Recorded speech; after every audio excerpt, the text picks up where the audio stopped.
My name is Christina J. Castillo, and I am 34 years old. My boyfriend said, "You're too predictable. I miss the rush my ex gave me." I looked at him, nodded once, and said, "Understood." Then I stepped aside and gave him exactly what he said he wanted. What he didn't realize was that when you remove predictability from someone's life without replacing it with chaos, all that's left is silence. And silence is unbearable for people who only feel alive in emotional storms. I work in IT systems support for a healthcare company. I live in a quiet suburb outside a major city, and my life runs on rhythm.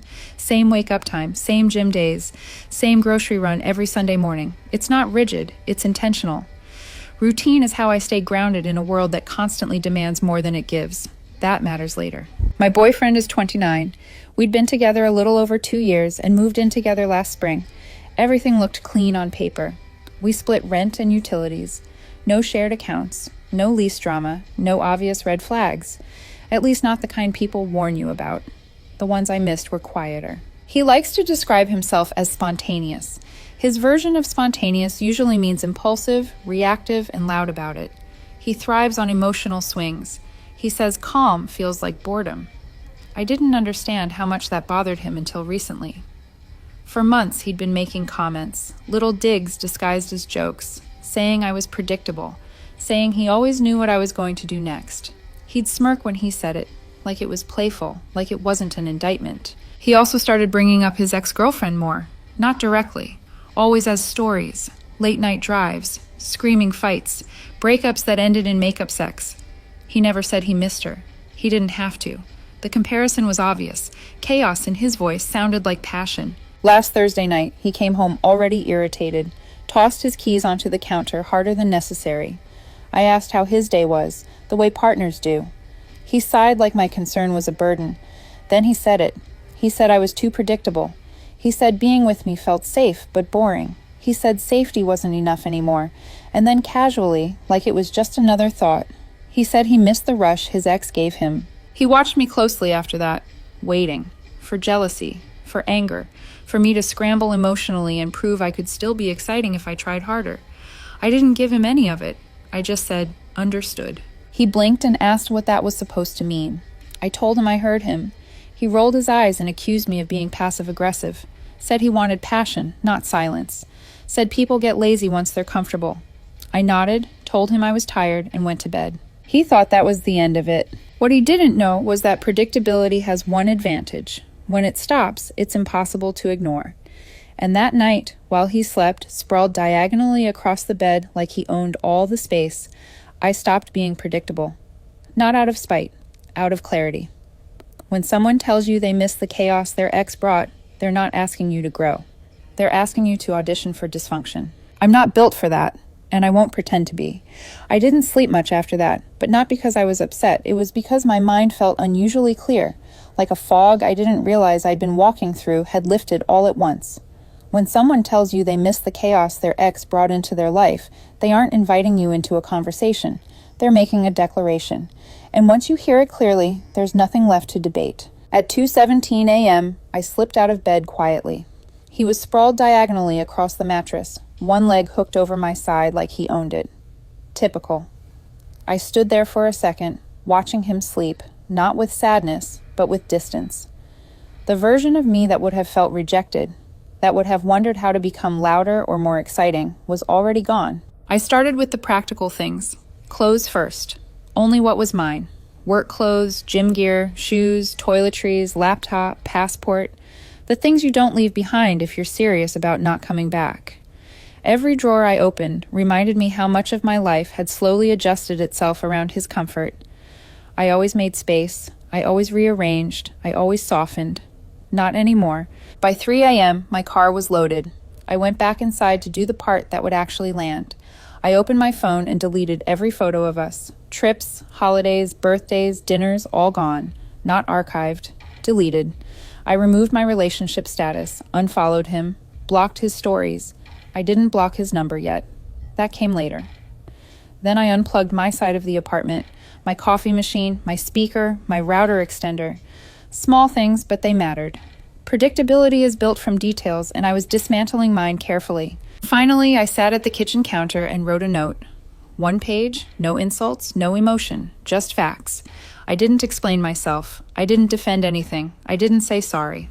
I folded it once and left it under his keys. At 4:11 a.m., I walked out for the last time and locked the door behind me. No dramatic pause, no looking back.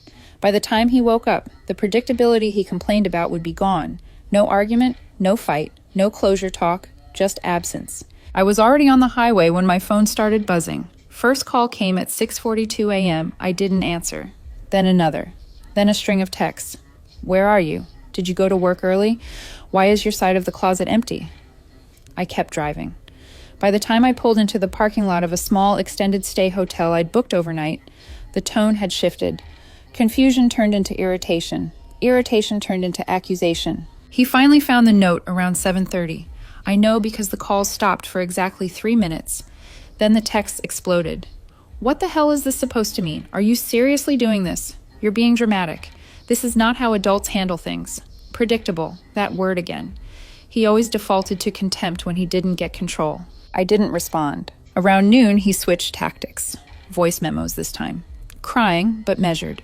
Apologizing without actually apologizing. Saying he didn't mean it like that. Saying everyone says stupid things sometimes. Saying I was taking it too literally. That's when I blocked his number. Not angrily. Deliberately. Because when someone shows you what they value, the worst thing you can do is argue with the evidence. Later that afternoon, a mutual friend messaged me asking if everything was okay. They said he was freaking out and telling people I'd abandoned him without warning. I replied once, short and factual. I said I left after being told I was boring and interchangeable.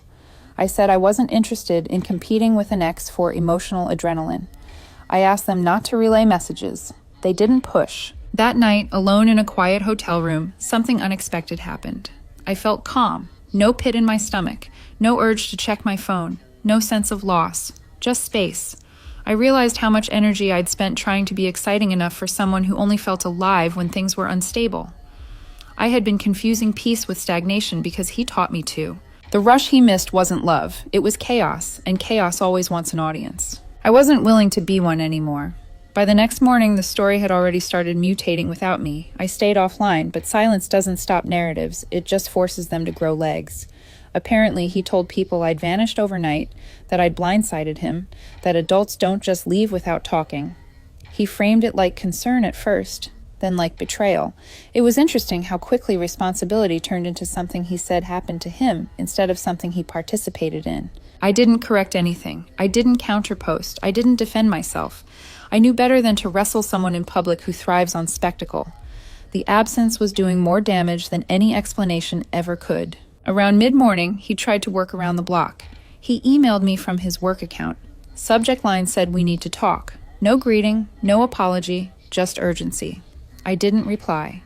An hour later, security at my office called my extension, asking if I knew someone in the lobby, asking for me by name. I said no and asked them to handle it. I didn't feel satisfaction when I heard he'd been escorted out. I felt confirmation. Someone who respects boundaries doesn't try to ambush them. That's when the anger phase hit. Messages started coming through mutual friends. He was calling me heartless, saying I'd embarrassed him, saying I owed him a conversation after everything he invested. That word again, invested, like I was a project that stopped performing. One friend mentioned he said I must be spiraling, that he was worried about my mental health. Concern weaponized into control. What he couldn't stand wasn't that I left. It was that I left cleanly. No mess, no chaos, no leverage. He had nothing to grab onto. That afternoon, I unpacked at the hotel like I was settling in for longer than one night. Hung my clothes, set up my laptop, ordered the same dinner I always get when I need to think clearly. Predictable. Only this time, predictability felt grounding instead of something to be ashamed of. I reread the note I'd left him. I'd taken a photo before I left, not out of sentiment, but out of precision. I wanted to be sure I hadn't been cruel without realizing it. I hadn't been. There were no accusations, no blame, just boundaries. And that's when it clicked why he was spiraling. I hadn't given him anything to fight against. No villain speech, no emotional mess, no apology he could reject. He wanted friction. I gave him finality. 3 days later, the silence stopped being tolerable for him. He showed up at the apartment with one of his friends demanding access. I know this because the building manager emailed me asking why someone was insisting I'd Emotionally abandoned shared property. That phrasing again. The manager told him I'd followed protocol. I removed only my belongings. No damage, no drama, no leverage. That seemed to break something. He started calling my parents. My mom answered once. He cried, said I vanished, said he was worried about me, said he feared I was spiraling. My mom asked one question. What did you say to her before she left? There was a pause. After that call, my parents blocked him. Through the same grapevine, I learned he'd reached out to his ex, the one he said gave him the rush. Apparently, she responded quickly. Apparently, that felt validating. Apparently, it also collapsed just as fast. No shock there. Chaos burns hot and dies young. What stood out was how quickly the attention around him faded once I was no longer part of the equation. Without my reactions, without arguments or explanations, there was nothing for him to bounce off of. No contrast, no stability to rebel against, just noise echoing back at itself. In my temporary room, things settled into rhythm. Same gym schedule, same work hours, same quiet evenings. The difference was no one was criticizing the calm or mistaking peace for complacency. I stopped replaying the moment he said I was too predictable. Not because it didn't matter, but because it said everything it needed to. Predictable didn't fail me. It saved me. About a week after I left, the consequences started landing in ways I hadn't anticipated. Not for me, for him. Mutual friends stopped checking in. Group chats went quiet. The people who had initially echoed his version of events lost interest once there was no ongoing drama to feed on. Stories without conflict don't trend for long. What I did hear, indirectly, was that he was angry about how cleanly I moved on. Not that I left, but that I didn't fight, didn't chase, didn't try to prove anything. That part bothered him the most. He wanted turbulence. He wanted pushback. He wanted me scrambling to re-earn relevance.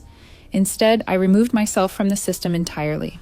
That's not abandonment, that's opting out. By the end of that week, I signed a 6-month lease across town. Different commute, different gym, different grocery store, no overlapping routines, predictability redirected instead of erased. When I moved in, I placed furniture intentionally, organized my closet the way I actually use it, stocked the kitchen with food I like instead of what worked for both of us. I didn't realize how much of my space had been quietly overtaken by someone else's preferences until they were gone. I stopped rushing home after work. I lingered at the gym. I cooked meals that took time instead of defaulting to whatever was easiest. I wasn't performing calm anymore. I was living in it. One evening, while organizing my desk, I found an old notebook. Inside were pages of reminders I'd written to myself over the last year. Be more spontaneous. Don't plan too far ahead. Try not to respond so logically. I read a few lines and closed it. I didn't feel angry. I felt relieved. I no longer needed instructions on how to be acceptable. Through mutual channels, I learned he was seeing someone new. It started fast. Late nights, big gestures, intense energy, exactly the kind of thing he used to describe as electric. I wasn't surprised. What did surprise me was how little I felt about it. No jealousy, no curiosity, just confirmation. Apparently it burned out just as quickly. A friend mentioned, almost as an afterthought, that he complained it wasn't the same without me reacting, that the fights didn't feel meaningful, that the highs burned out too fast. That part stuck with me. He didn't miss me. He missed the contrast. Chaos needs a baseline to feel exciting. Without one, it's just noise. I stopped framing the breakup as something that happened to me and started seeing it as something I chose. That shift mattered. One night, I deleted the last backup folder on my hard drive that still had old photos. I hadn't looked at them in weeks. Letting go isn't dramatic. It's administrative. Predictable wasn't a flaw. It was how trust is built. It's how homes stay standing. It's how lives become sustainable. He wanted a rush. I wanted something that lasted. Those desires were never going to coexist. Stop! Peep Part 5. It's been 3 months now. Nothing dramatic happened after that.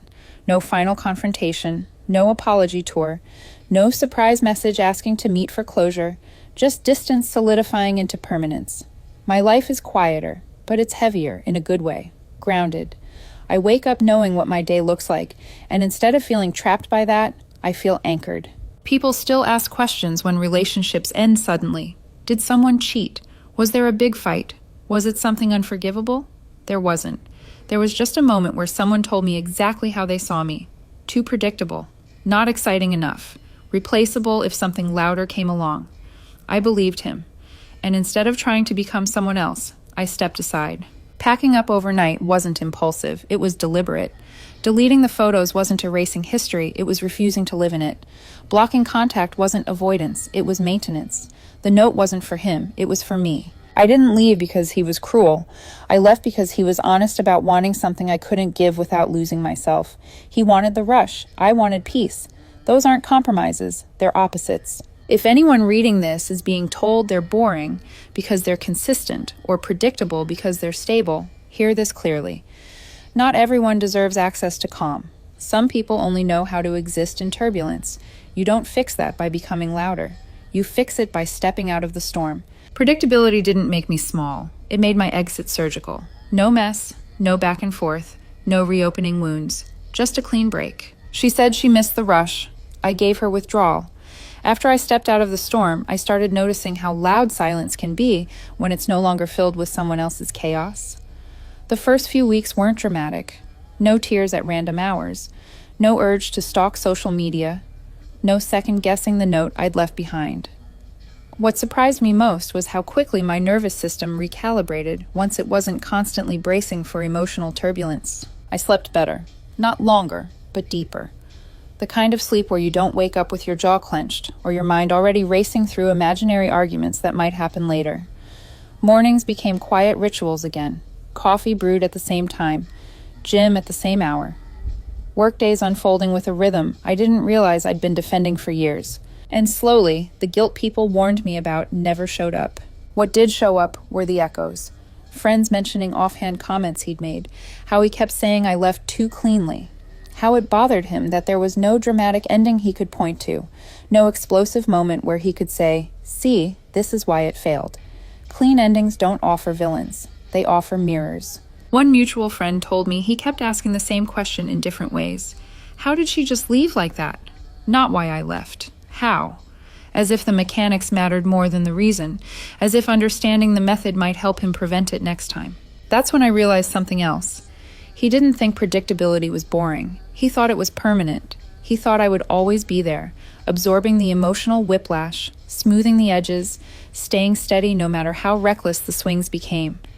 My routine wasn't dull to him. It was reliable, and reliability, when taken for granted, starts to feel invisible. Invisibility is dangerous, not because it hurts your pride, but because it erases your presence from the equation entirely. You become infrastructure, necessary but unacknowledged. Like plumbing, you only notice it when it stops working. When I stopped working for him, he panicked. I heard later that he tried to recreate the rush almost immediately. New people, big gestures, fast intensity, stories posted late at night meant to look spontaneous and exciting. The kind of performative chaos that reads well online but collapses offline. That cycle burned out faster than even he expected. Without someone grounded to return to, the volatility had nowhere to land. Chaos without contrast isn't exciting, it's exhausting. There was a moment about 6 weeks after I left when I almost reached out. Not because I missed him, but because I felt something close to pity. The kind that creeps in when you recognize a pattern you finally escaped, but someone else is still trapped inside. I sat with that feeling for a full evening, let it pass, and I'm glad I did. Pity is not a reason to reopen doors. Instead, I kept building a life that didn't require defending. I redecorated slowly, intentionally, chose furniture that felt solid, not trendy, rearranged my schedule so it worked for me, not for someone else's moods. I stopped apologizing for liking routine, stopped explaining why calm mattered to me, stopped treating stability like something that needed justification. That shift didn't make me harder. It made me clearer. The last update I heard came months later, almost accidentally. Someone mentioned he'd said I was too composed about the breakup, that it made him feel like he never mattered as much as he thought. That comment stuck with me, not because it hurt, but because it revealed the final misunderstanding. I didn't leave because he didn't matter. I left because I did. There's a difference between someone who wants passion and someone who wants permission to self-destruct with an audience, between someone who craves intensity and someone who confuses instability with intimacy. I wasn't boring. I was incompatible with chaos. And that's not something you fix by trying harder. If there's one thing I know now, it's this. When someone tells you they miss the rush their ex gave them, Believe them the first time. They are telling you exactly where you fall in their hierarchy of needs. Not at the top, but at the bottom. As the baseline they rebound from. The calm they reject and then secretly rely on. Walking away without drama isn't cold, it's clarity. I didn't disappear to punish anyone. I disappeared to preserve something that finally felt worth protecting. My peace, my rhythm, my sense of self that doesn't spike or crash depending on who's in the room. Predictability didn't fail me. It freed me, and the quiet that followed wasn't empty. It was mine.